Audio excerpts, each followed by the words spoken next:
Hello guys, welcome you all. करते हैं objective 2 का क्वेश्चन नंबर 6। क्या बोला है देखो, the force exerted by the lift on of an elevator on the foot of a person standing there is more than the weight of the person if the elevator is. बोला है कि कौन से case में, मान लेते हैं कि एक आदमी खड़ा है, ये आदमी खड़ा है। अब बोला है कि मान लेते हैं आदमी का मास जो है वो m है, ठीक है, आदमी का मास m है, तो आदमी का जो वेट हो जाएगा वो कितना हो जाएगा, mg, है ना भाई। अब क्वेश्चन में ये पूछा है कि कौन से इन चारों में से कौन से केस में जो नॉर्मल रिएक्शन रहेगा, जो force exerted by the floor of the elevator on the foot of the person, यानी कि जो एलिवेटर का जो फ्लोर है वो पर्सन पे कौन सा फोर्स लगाता है, नॉर्मल फोर्स लगाता है, तो वो नॉर्मल रिएक्शन कौन से केस में वेट ऑफ द पर्सन से ज़्यादा आएगा, यानी कि normal reaction should be greater than mg। ऐसा कौन कौन सी कंडीशन में होगा ये अपने को बताना है, ठीक है। तो एक एक करके अपन सारे ऑप्शन चेक करते हैं, ठीक है, ये सबको मिटा देते हैं। देखो, सबसे पहला case 1, going up and slowing down. Going up मतलब क्या हुआ, वेलोसिटी ऊपर की तरफ, ठीक है।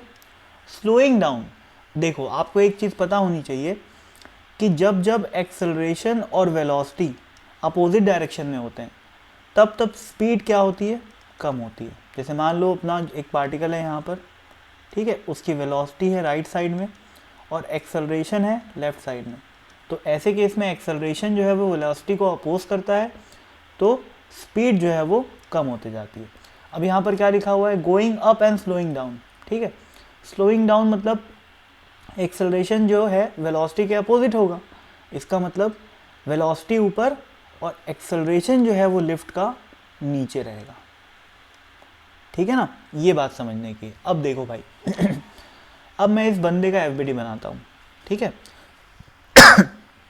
इस इंसान का मैं एफबीडी बनाऊंगा, तो इसके एफबीडी में मान लेते हैं ये वो आदमी है, इसके एफबीडी में सबसे पहला तो लग रहा है अपना mg, ठीक है। दूसरा क्या लग रहा है, नॉर्मल रिएक्शन, है ना भाई। और मैं एक काम करता हूँ, ये जो एफबीडी बना रहा हूँ किसी एक ऐसे आदमी के फ्रेम में बनाता हूँ जो कि लिफ्ट के अंदर बैठा हुआ है, ठीक है। तो इसके रिस्पेक्ट में मैं एफबीडी बना रहा हूँ, ये बना रहा है एफबीडी। तो भाई अब चूंकि लिफ्ट एक्सेलरेटेड है नीचे की तरफ, तो कैसी फ्रेम हो गई, स्यूडो नॉन इनर्शियल, तो वही क्या करेगा, एक स्यूडो फोर्स लगाएगा, कहाँ पर, इस एक्सेलरेशन के अपोजिट, ठीक है। तो यहाँ पर इसकी वैल्यू क्या होगी, मास ऑफ द आदमी, ये m मास का आदमी है, into acceleration of the lift, ठीक है। तो साफ साफ दिख रहा है। अब चूंकि ये आदमी जो है लिफ्ट में है, तो लिफ्ट के रेस्पेक्ट में रेस्ट पे है, तो इस आदमी को रेस्ट पे दिखाई देगा, मतलब इक्विलिब्रियम, यानी कि कैलकुलेशन क्या होगी, n plus M A is equal to M G. तो n की वैल्यू क्या आ गई, M G minus M A I, तो क्या ये एम जी से बड़ी आई क्या, नहीं, ठीक है ना। इसका मतलब ए ऑप्शन गलत हो गया, ठीक, ये ऑप्शन की बात खत्म। अब सब कुछ मिटा देते हैं, अरे ज़्यादा ही कुछ मिट गया।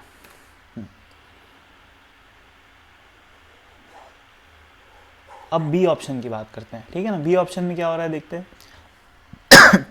Going up and speeding up. Going up यानी कि वेलोसिटी ऊपर, स्पीडिंग अप मतलब क्या हुआ, वेलोसिटी को सपोर्ट करेगा कौन, एक्सेलरेशन, तो एक्सेलरेशन भी ऊपर की तरफ। अब फिर से ये नॉन इनर्शियल फ्रेम में एफबीडी बनाएगा, ठीक है। तो एफबीडी में क्या क्या आएगा, एक तो आएगा अपना mg, दूसरा आएगा अपना नॉर्मल रिएक्शन, तीसरा mass into acceleration pseudo force, जो कि इस एक्सेलरेशन के अपोजिट आएगा, ठीक है। तो इस केस में साफ दिख रहा है कि n should be equal to what, na plus mg।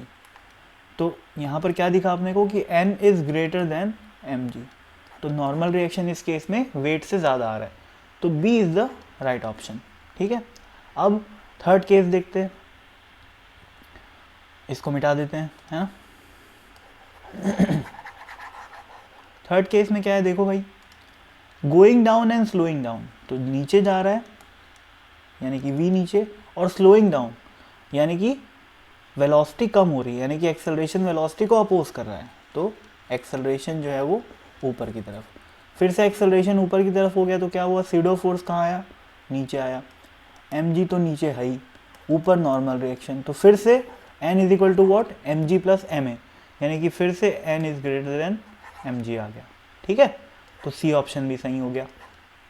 D की बात करते हैं, है ना, डी की बात करते हैं। डी की अगर बात करें तो going down and speeding up लिखा हुआ है। ठीक है, तो गोइंग डाउन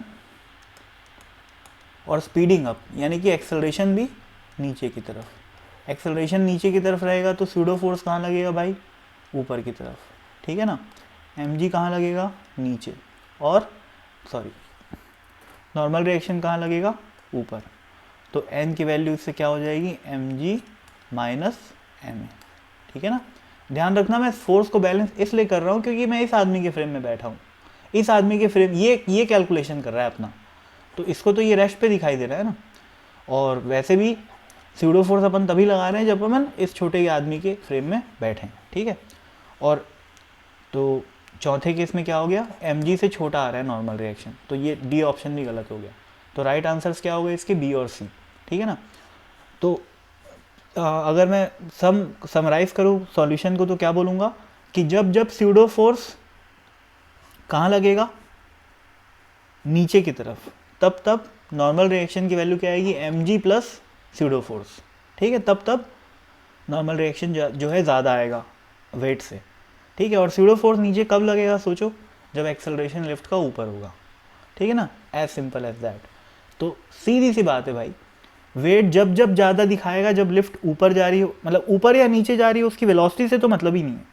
एक्सेलरेशन अगर ऊपर है तो वेट से ज़्यादा आएगा नॉर्मल रिएक्शन, और अगर एक्सेलरेशन अगर नीचे की डायरेक्शन में है तो वेट से कम आएगा नॉर्मल रिएक्शन। ठीक, तो ये इसका आंसर हो गया। तो थैंक यू।